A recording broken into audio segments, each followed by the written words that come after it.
Preparing, setting up meeting. Done. Thank you. Welcome to Distant Datinformation. I'm extending what we did yesterday in introducing an article that was at the core of a Mariana Mazzucato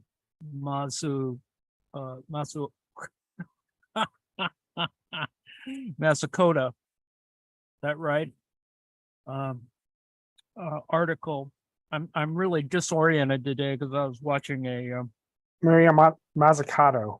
Mazzucato. That's right. I just always think of it as Japanese too, and no, it's not. It's It's Italian. Indeed. And a great article by her that gives a general overview of issues about rent. And there's a core article within it by Ward and Aalbers from 2016. The article that to which I was referring from Mazzucato is a May 2023 article, which I think is very useful for its own reasons. So that was on the original thing, and today's version is assuming that people actually heard all the yammering that I did yesterday. In that article, it refers to an earlier article, a 1990 article by Hyla that talks about issues of rent. And essentially, we see the evolution, the change of a theory of rent that essentially buys into a certain orthodox point of view, is the sort of defaults to a neoclassical explanation using marginal analysis. And what these articles, including the Mariana's article, is to say that this progression to a kind of what seems to appear to be a nice, neatly designed theory of rent that is essentially a marginalist theory should now be sort of re-examined relative to its original sources in Ricardo, Smith, Marx, etc. And that actually can be the basis for a new critique of capital. And I don't disagree. It is kind of where my own sort of reading interest is going, which is why I'm doing this, essentially to convince others, but also to give me a review of a lot of these little areas, which are all interesting. They are canonical in terms of teaching. It is how real estate economics is generally taught in the United States. It is simply a marginal analysis problem, and with very little reference to Ricardian, any Ricardian versions, whether it's neo-Ricardian or the original Ricardian. It's sort of gone over quickly, and then it sort of defaults to a kind of a basic functionalist center periphery model with a bid rent function analysis in it. And I won't burden you with that, but I just wanted to show you that it does have that kind of to it. So we yacked about that yesterday, and then I tried to divert everyone with a rethinking of what counts as these abstract ideas of renting space, because it's certainly clear that the right wing in its misogyny assumes that women have no rights relative to the embryos, the fetus, and the personhood movement is that kind of reframing a certain type of hegemonic dominance over women's bodies and posing it in a way that co-ops, as it were, the libs by referring to personhood and trying to confer status on embryos, non-viable, obviously non-viable, but the issue of viability is superseded by certain types of with respect ideological constructions about babies. Now that got us a little too far afield because, you know, obviously we can get into that discussion at some other point. The real argument that I wanted to show was this one, which now I've got to, wait a second, see if I can do this without blowing up the system. Okay, there it is. And so I didn't go through this table, and for those who remember when I did this the first time, many months ago, when we were talking about rent in volume 3 of Marx's Capital, I'm going to bring this up again. It's the same chart, same table.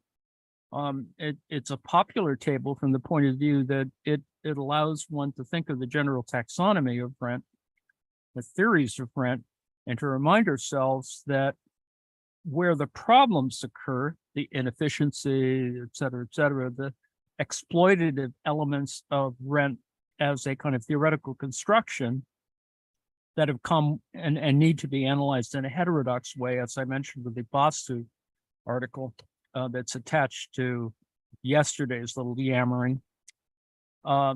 This gives us a kind of overview of this. So I'm going to probably spend a little more time on this, then close with some other very minor examples relative to what the so-called rent gap, and to show that rent gap is I think an important area on which to focus future study. I'll turn off my background of World War II. So there are in the standard literature, the Marxist literature, there is DR1, differential rent 1, DR2, differential rent 2. Differential rent 1 is rent arising from increases in productivity due to some feature of the lands, the basic Ricardian model. That is, the classic example is fertility of the soil, and that you can determine land value or rent in the sort of classical model by looking at different fertility levels that come from a plot of land. And of course, you can divide it up different ways and do rotation and do a bunch of other things. But the basic classic example is productivity due to some feature that's already in the land. Differential rent 2 is increasing productivity as a result of investment in this land. And so the classic example is investment in improving the fertility of the soil. This means adding, nitrogen or getting a plow or whatever. There are those examples. And then, of course, you can build on top of that with the theory of labor relative to your choice of land, giving you a complete model that is of the land itself, capital as a potential thing that you can do applied to the land, and then, of course, people who work the land. So it's a very basic model in that sense.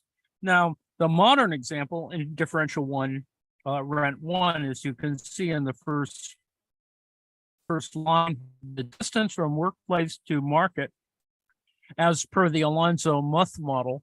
Now, the idea here, of course, in Alonzo-Muth is that there is a core or a central business district or a center that radiates equidistantly outward, which goes back to von Thunen's models, gravity models, a whole bunch of other things that in the simplest explanation of this, as in location theory and whatever, you don't presume irregularities. You try and teach it so that it looks like a bullseye, and the stuff gets cheaper as you get away from the center of the city. And you can easily argue that and see enough examples of that where you have a city and that there is this tendency in the history of a city better, of course, to have a modern or a newer city than an older city, like a city with a medieval past, for example.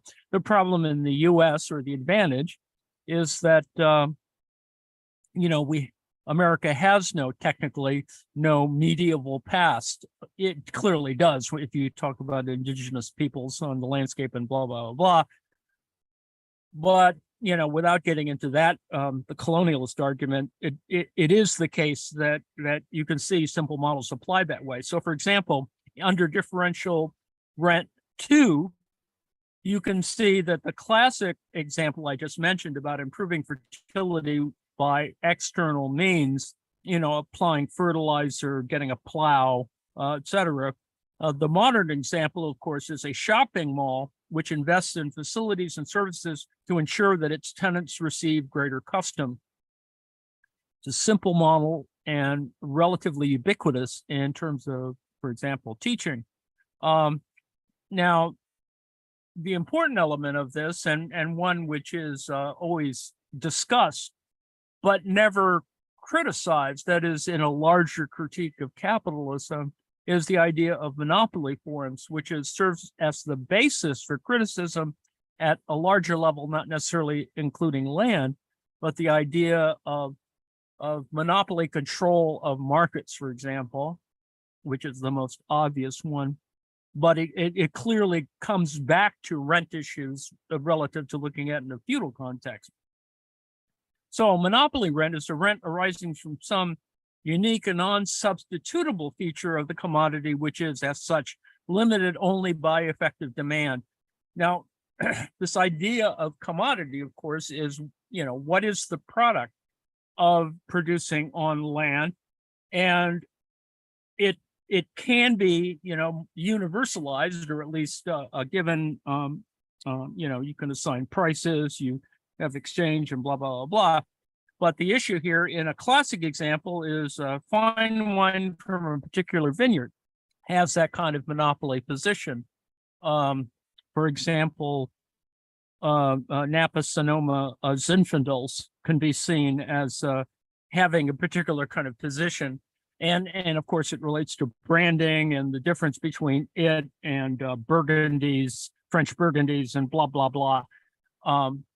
We can have that discussion. But the modern example, not wine from a particular vineyard, but toll roads, for example, if you have a toll road that is the only viable route, that is with no bypass capability, on the East Coast, it's the issue of I-95, because there's ways of bypassing Interstate 95. And I-95 tends to have toll roads on various components of it. And I-95 doesn't have toll roads on other components of it. For example, Connecticut has no, I-95 in Connecticut has toll roads, but I-84 doesn't. And for doing certain things, 84 can be a useful bypass relative to Connecticut tolls. So anyway, or the sale of a Picasso painting. And that has other things because it has, uniqueness and blah, blah, blah. You can talk all about those sorts of things. And the classic elements of these, of course, are discussed relative to David Harvey. And the literature developed by David Harvey is really important. And it amuses me that this article includes the criticism of Neil Smith's variations on the problem.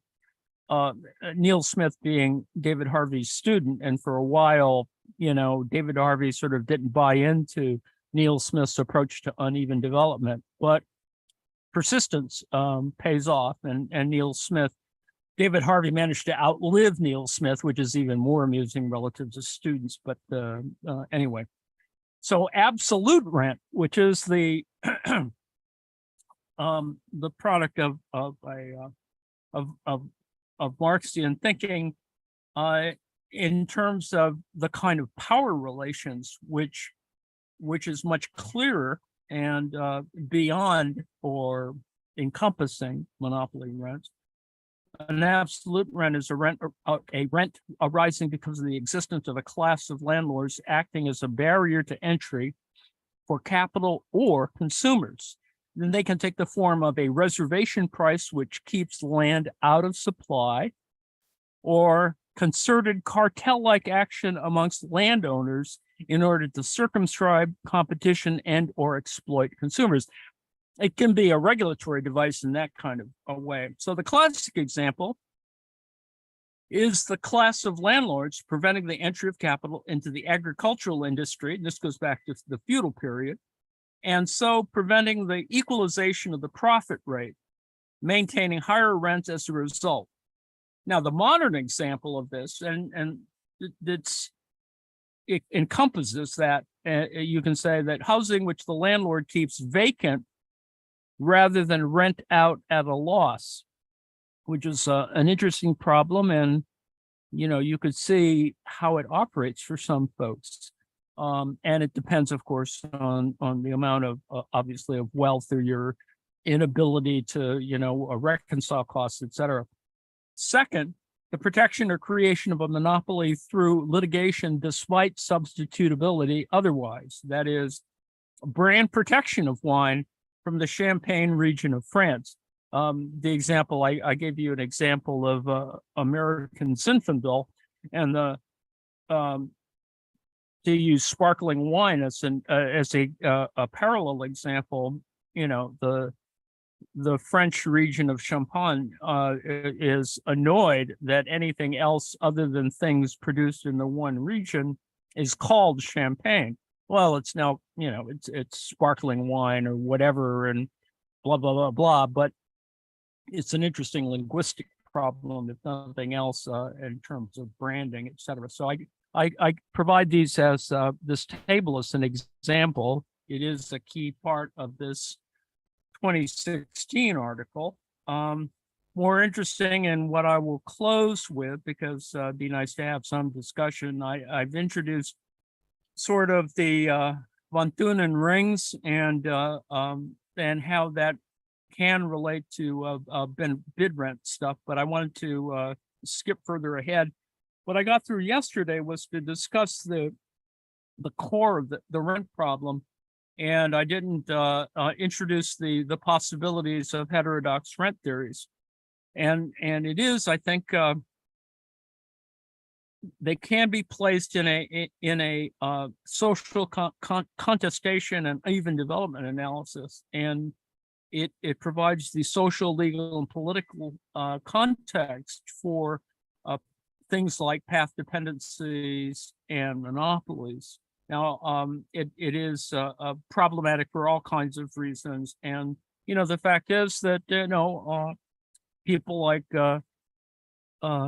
Donald Trump sort of believe in it from a certain point of view and in certain ways. And in fact, he's being prosecuted for breaking the law on the issue of what counts as a honest valuation of these kinds of things. Now, in closing, because there's certainly enough other things that this, by thinking about rent, is the notion of a rent gap. So I'll close with this. Rent gap literature is a synthetic conceptual tool. It is a consistent application of rent theory at the urban level, but it's remained curiously isolated from wider theorizations of rent. Now, the reason why that is, of course, is because if you actually pursue this wider theorization of rent, like,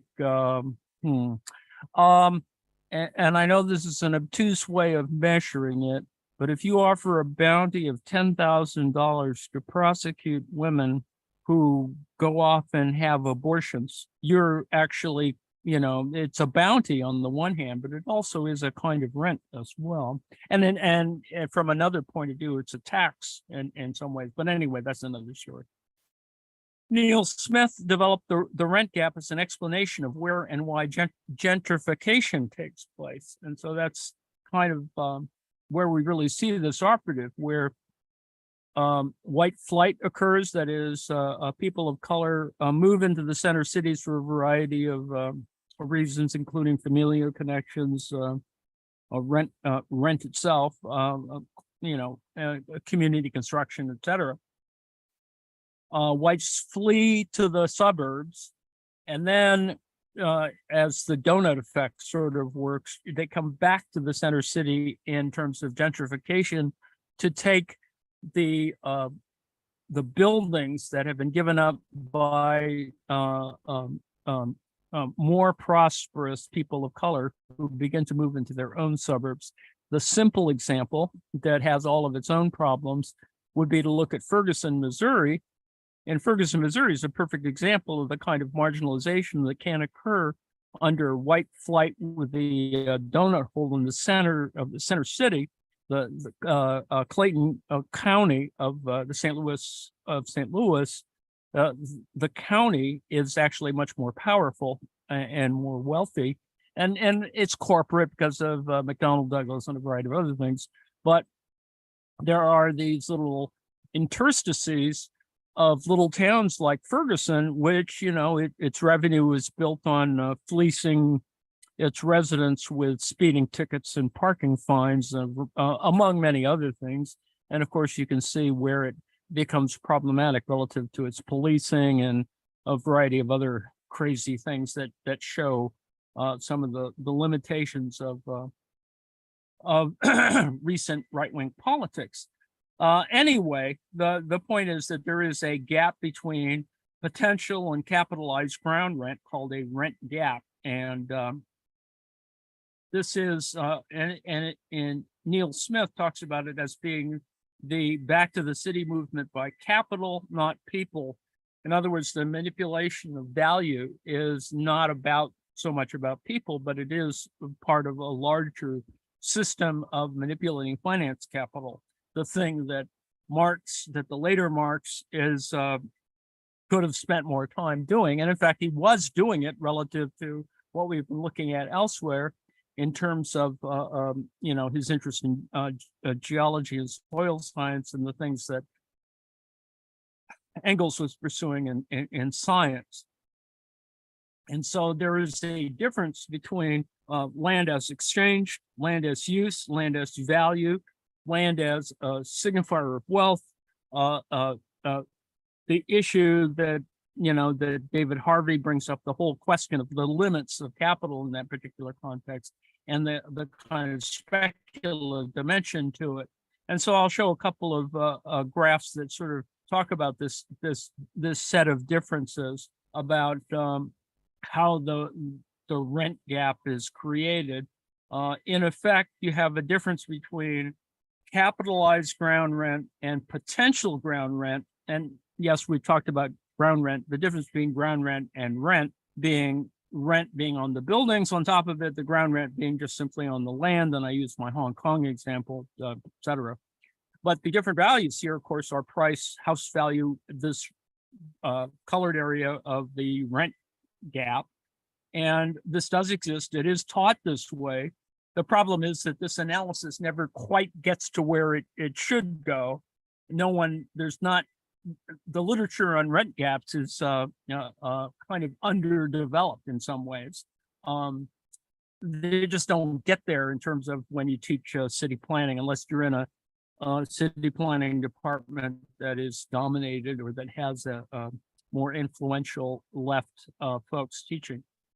So potential land rent is, yes. Actually, Samuel Stein brings this up in his classes, in his books, The Rent Gap. Yes. So yeah. I'm not saying it doesn't exist. I'm just saying that if the dominant theme in is to not discuss this at greater length. But yes, at Berkeley they teach it. You know, whatever. I assume they teach it at New School, etc. He's at Hunter. But and Hunter, yeah, well, Hunter, well, yes. Yes. Potential land rent, what vagrant sovereigns, that is powerful actors willing to pay to move in, take over space, and realize their visions or projects. That's part of the gap. That's kind of the Trumpian gap.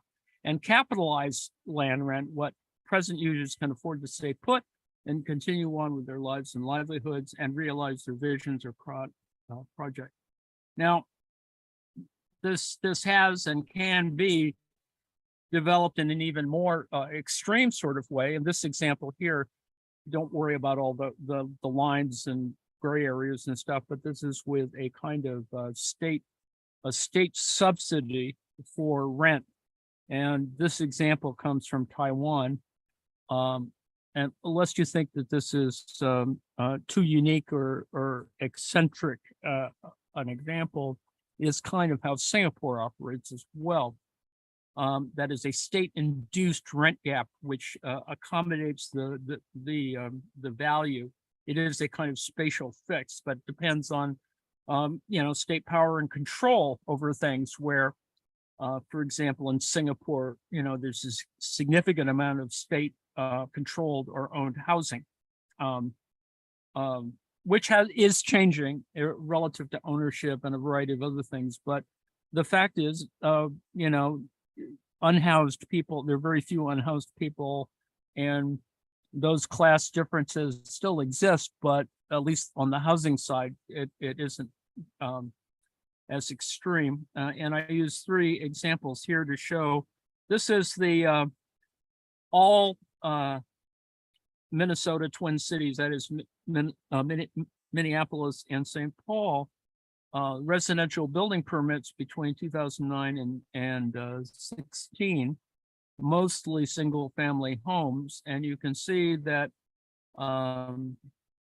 permits for 2 or more units is quite different. And this middle thing, this missing middle development, it has a certain interesting problem, because there is this kind of spread between large scale speculative or just development and projects and small scale stuff. So it is it parallels the issue of differential wealth being engaged, the issue that capital rules in the way in many ways and manipulates these kinds of relationships. And then to make it more clear relative to those of us in the United States, to see the difference between buying and renting a home, and that it is not identical in every state.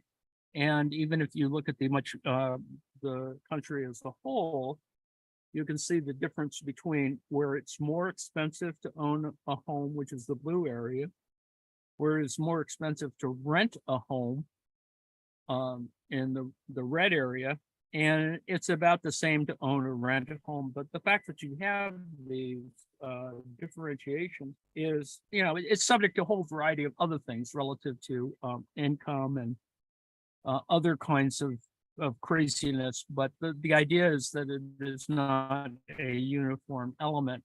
And you can see that negative and positive rent gaps can be mapped in interesting ways. Now, whether this has anything to do with public policy is the next question, or whether corporate control of things like city governments does alter the way in which you, exist in that sort of gap. Where in the California context, Silicon Valley, with or without Twitter, you can see the issue of npost.com crash is it shows an interesting sort of relationship relative to Silicon Valley people living in San Francisco and commuting down to the peninsula, which sort of inverts the relationship of suburban living versus the city, et cetera.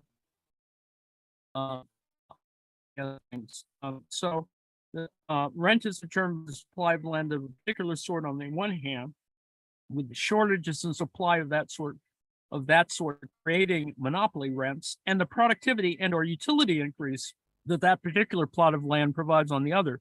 So therefore, these differential rents, it's not so much fertility, but it is clearly a set of differential values that is no different in terms of the ability to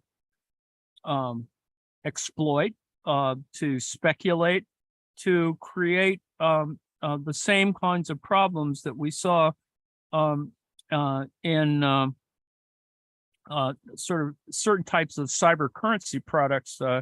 The real problem, of course, is that on the one hand, you can create these sorts of entities, but then when you start tying them to other things like land, or you're just simply a crook, this is that, what's his name?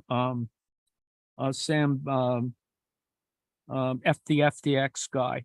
Essentially, he stole it at the front end. This is the traditional way of stealing in that sense. So anyway, there's the conclusion of this, and I hope that you'll take a little look at this article, because it is sort of the core on which Matsukato builds her larger argument about how rent can be applied in a variety of areas that have been sort of underanalyzed, and that rent is a useful and viable thing to analyze relative to a much more radical analysis. Let's see. Anything else? No, other than that, those are my little observations. Then I've talked too much again. You can talk now. Yes, Bankman-Fried. Yes, Bankman-Fried, Sam Bankman-Fried, scumbag extraordinaire. I mean, the idea was great. It's just that he decided, oh, I've got so much extra money, I'm going to throw it at political campaigns because I've stolen the money from some other places and no one's paying attention, etc. Yep. I think you're a closet Georgist. No, I think that when you look at Georgism, I agree that a single tax would be the best way to do it. But when you look at the prescription of Georgist, or the new proto-Georgist, neo-Georgist solutions, all they do is re-articulate. It's not a single tax anymore. They actually have a complicated tax formula of sets of different tax formulas, and essentially they don't want to make it a single one. It's not as libertarian, I suppose, as they pretend it is, I suppose. That's true. That's a fair critique. Thank you for that, by the way. That's fascinating. I think neo-Georgism is a good idea because it simplifies the concept, but it reproduces the same bureaucratic details, which is problematic. But I think they can get past that if they sort of adopt some other principles that they're not necessarily, willing to accept, I guess. Yeah, they're more. They're looking at more like local municipalities trying to get cities, like small cities, to implement their solutions. Sorry, John Hayes, go ahead. I've never heard the word Georgism before. So what are you talking about? Henry George was a very famous economist back in the 1800s, late 1800s. What was it? So, and his whole thing was about land, and yes. So, Progress and Poverty is his book. It's a big book, so it's free. It's I think Project Gutenberg, in fact, publishes it. It's a little lengthy in that sense, but he has a certain idealized way in which the differences among classes could be solved relative to straightening out the tax structure. Well, that's the conclusion that you get in Georgism, that you can't actually get this to work out. It's not the same as a flat tax on the one hand. But to use land as measures. Now, the point is, of course, to have a single tax means that you have to reassess every fucking inch of land in the United States, which I think would be a good idea. Agreed. They actually came up with a calculator that would calculate the values. It was interesting. I mean, now that we have computers, you could actually do it. You could actually get socialism via Georgism if you sort of worked it out well, but everyone have to buy into it. And some people who have too much land would need to be dealt with, let's put it that way. Is it evaluated purely on the volume of land, or is it also about location? Well, I mean, you'd have a revolution. Bill Gates would fight this tooth and nail because he's the largest landowner in the country now. Yeah. So, Right. But I mean, if you're assessing people relative, you might, if you own an acre of land in somewhere in upstate New York versus an acre of waterfront land in the Hamptons, what's the process of differentiating those values? Well, well, that brings us back to Mariana's book, The Value of Everything. Like how things get valued was changed over the last 400 years. Yeah. that's right. So that goes back to her article. She probably refers to her book and The Value of Everything in her article. So It's all good. It's all good in theory, but if you try to do it in practice, some people might resist. But it's certainly a way of redistributing the 1% stuff. true.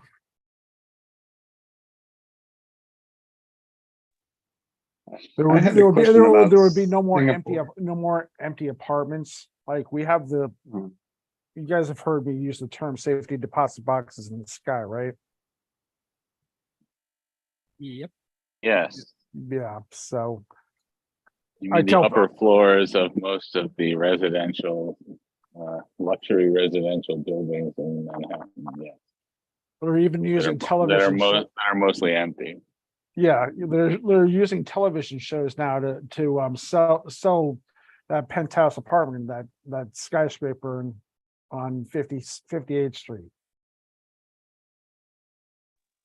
Well, if more people had $42 million to It buy a tried three-bedroom condo. try 250 million, James. 250 million. Think about So that.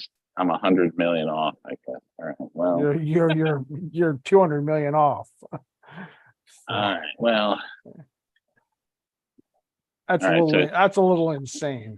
Sorry. but then you ask the question. All right, it's a $250 million apartment or whatever the hell it is.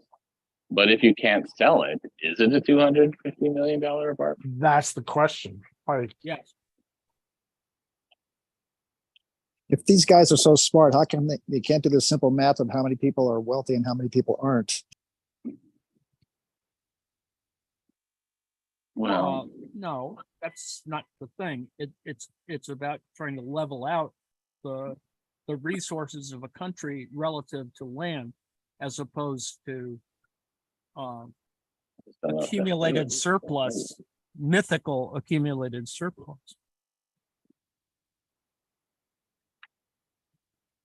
I know. How do we raise taxes on the rich? I don't know. I mean, the simple version, of course, is to tax proportionally and appropriately tax the rich. Right. one of the things that they're talking about for tax reform is do an audit of the code. Yes. Like there's stuff in the code that's 70 years old. It doesn't belong there anymore. Like take it out, put new stuff in. There hasn't been an audit of the code ever. Period.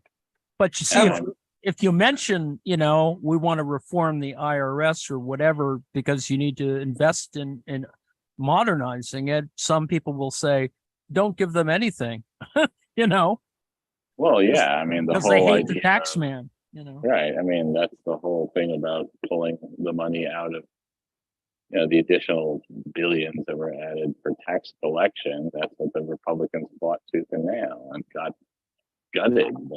Or at least they got it reduced. I don't know by how much. That was in the Inflation Reduction Act, so it is called. That they didn't want more IRS agents with more ability to assess wealthy people. That's the very thing they don't want. Joe, you have a question? Yeah, I was wondering about Singapore and the public housing relationship there with the state. It's one of the most capitalist state, and yet it has upwards of 80% of its real estate is public housing. How does that work, and what's the rationality behind it? Well, the state has built most of the public housing, and it generally is of the same quality. It's a very fairly uniform quality, although of course there are some better apartments than others, but everyone is in public housing. You know, they're not paying whatever charges or rent that they would, you know, normally have to charge because the state subsidizes it because it is a prosperous, you know, capitalist-based economy with very little unhoused people. And also, it controls certain other things that help to subsidize it as well. What is it? It was $120,000 to get a car license, to register a car. It's something. That's true. It's And something and it also outrageous. rotates, so not everybody has the opportunity to. You're only eligible for applying for a license every so many years, Yeah. like a rotation type of situation. So some would say that that's fascism or whatever, but in fact, given the city state itself is so small, it's necessary to organize these things that way.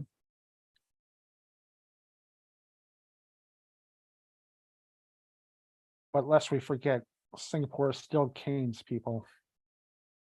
Yes, indeed. And if you and you could get caned for spitting on the sidewalk. Right, exactly.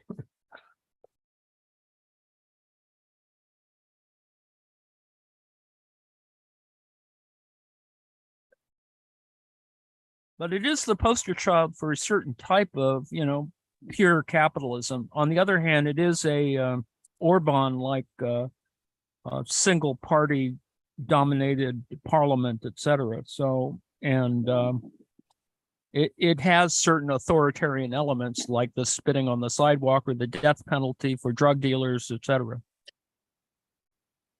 And also chewing gum. Yes. But That's- yeah, let's see. Yeah, I actually saw a lecture that the finance minister from Singapore gave at the LSE, London School of Economics. So it was quite interesting. Her YouTube channel is interesting sometimes.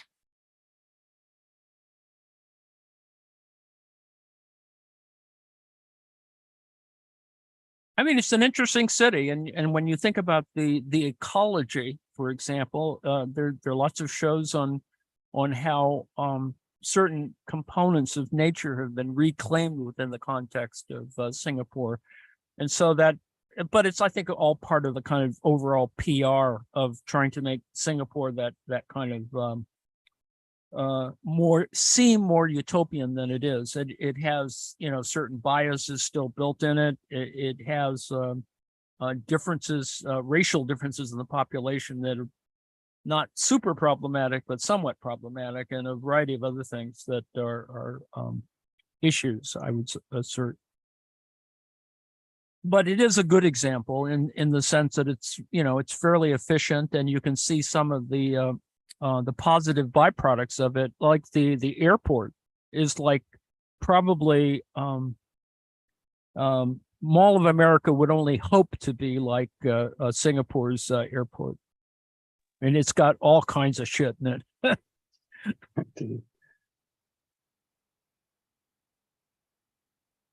Thank you very much for this and that information, Anne. Once again. Thank Yeah, you. thank you. There will be more this and that information. Well, on the weekend, there'll be 6 o'clock on Saturday. We don't have this and that on Friday because we do other things, and we will do after hours on Fridays. On Saturdays, at least for this weekend, there will be a 6 o'clock this and that. I may just simply do the DeLong chapter 10.